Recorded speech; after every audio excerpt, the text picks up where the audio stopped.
Alors bonjour, mon nom est Josie Michel, je suis stagiaire en sexologie au Calax de Granby. Cette année, j'avais pour mandat de travailler, de monter un projet d'intervention concernant la problématique des abus sexuels envers les femmes qui vivent avec un handicap physique.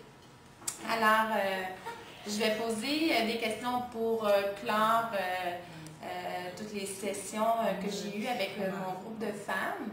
Alors, je vais poser des petites questions et la première question va être répondue par Sylvie et Denise.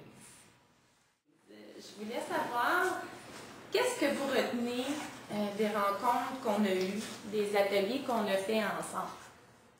Davantage de personnes handicapées qui sont agressées, soit sexuellement, soit psychologiquement. Oui, c'est ça va venir de moi. Psychologiquement, par leur ami ou leur conjoint, parce que c'est souvent les personnes qu'ils connaissent là, qui sont les agresseurs. Mais moi, je sais qu'on a le droit de dire non. Quand c'est non, c'est non. Exactement.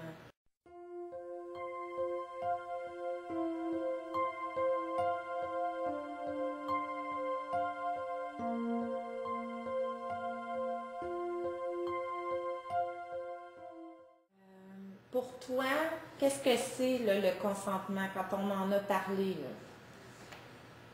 Pour le consentement, c'est que faut les deux personnes ou les deux partenaires se fassent consentent pour le faire. C'est ça le consentement. Mais si tu n'as pas d'accord des deux personnes opposées, si l'une des deux dit non, c'est non. Puis ils n'ont pas le choix de nous respecter. Quand c'est non, c'est non. Exactement. Merci. Isabelle, si on se réfère au deuxième atelier qui avait pour thème l'affirmation de soi, est-ce que tu voudrais nous dégager des avantages à s'affirmer? Oui, dans le fond, ça libère. La personne sait que quand on dit non, c'est non. Puis après ça, tu te sens dans de chacune des personnes. L'autre qu'on pense qu'on ne comprenne pas. Mais vu qu'on est limité dans nos actions, on n'est pas d'accord au point de vue de la sexualité. Donc, on a le droit de dire non, puis l'autre, il faut qu'il nous respecte selon nos limites.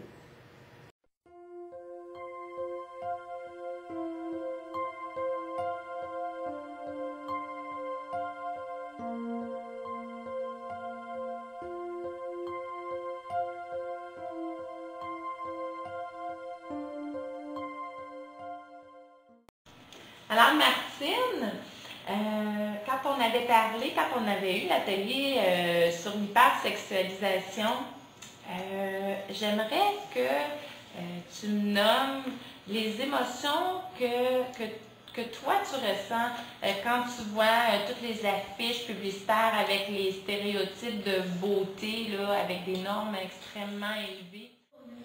C'est la colère. Puis on a tendance à se comparer. Ce qui fait que notre estime de soi est très diminuée parce que c'est difficile des journées. Fait que déjà on a une estime de soi des fois qu'elle base un peu. Puis là on voit ça que c'est sexy, c'est bien fait, fait qu'on se compare. Puis dans le fond, c'est irréel parce que t'es tellement truqué que fait qu'on ressent la colère face à ça. Oui, Ouais, je ressens la puis, colère. dans le fond, il y a des fois que c'est la colère parce qu'on sait partout, dans les sphères, ça touche partout. Si on ne rentre pas dans le stéréotype, ben on est brûlé, on est mis de côté, on est rejet. Fait que la société, elle nous fait sentir ça. Fait que c'est difficile, fait que la société, elle a quelque chose à faire aussi pour nous aider, là, parce que c'est pas juste pas juste ça, l'hypersexualisation. Et quand tu dis que quand tu te sens brimé et rejeté par la société, à ce moment-là, quelle émotion tu ressens? Je suis triste, je suis en colère aussi. Parce que même si on rentre pas dans le stéréotype pour la société, on a quelque chose à donner pareil. Là. Parce que les gens, ils ne nous connaissent pas comme nos valeurs. C'est l'image c'est l'image corporelle qui est importante. C'est pas ce qu'il y a à l'intérieur. C'est l'image, c'est la promesse, c'est tout partout pareil.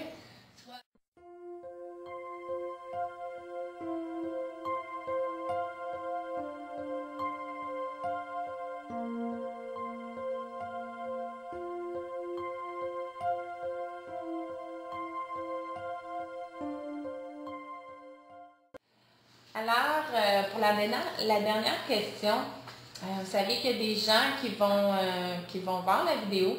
Alors, quel message vous voudriez laisser à ces gens-là? Moi, le message que je pourrais dire, c'est que il ne faut pas oublier que même si on est des personnes avec des mutations physiques et intellectuelles, il faut en parler. Puis il faut que les gens autour nous croient. Puis qu'on a le droit de dire non aussi. Surtout des sciences intellectuelles, des fois on a tendance à ne pas les croire, mais c'est réel aussi.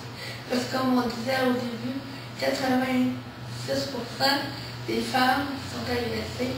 Donc, puis ils ne les croient pas parce qu'ils disent c'est pas possible, mais oui. Fait que le message est à donner pour vous, les femmes, avec déficience physique ou intellectuelle. Il y a beaucoup de ressources pour vous aider. Parlez-en. C'est pas. Pour les gens de nos entourages, il faut les croire. Il le faut. Merci, Martine. Le monde nous prend pour des niaiseux. Et vu qu'on a un handicap physique, que ce soit physique ou un handicap intellectuel, ils nous prennent pour des niaiseux, puis ils nous infantilisent. Ils nous voient de bébé, entre guillemets. Puis ça, même si on a un handicap physique ou intellectuel, on comprend pareil. Merci, Isabelle. Puis des abuseurs, là, faut pas en profiter vu qu'on est handicapé. C'est nos membres inférieurs et non pas notre tête qui sont à la tête. Vu qu'on est de même, on comprend bien plus que l'on pense. C'est juste nos bras qui nous sont limités et non pas le reste. Fait que les gens normaux qui nous voient comme une personne normale et non pas autrement. Parfait. Mais moi, c'est beaucoup le respect que j'aimerais que les gens aient avec nous. Merci, Sylvie. Merci à tout le monde.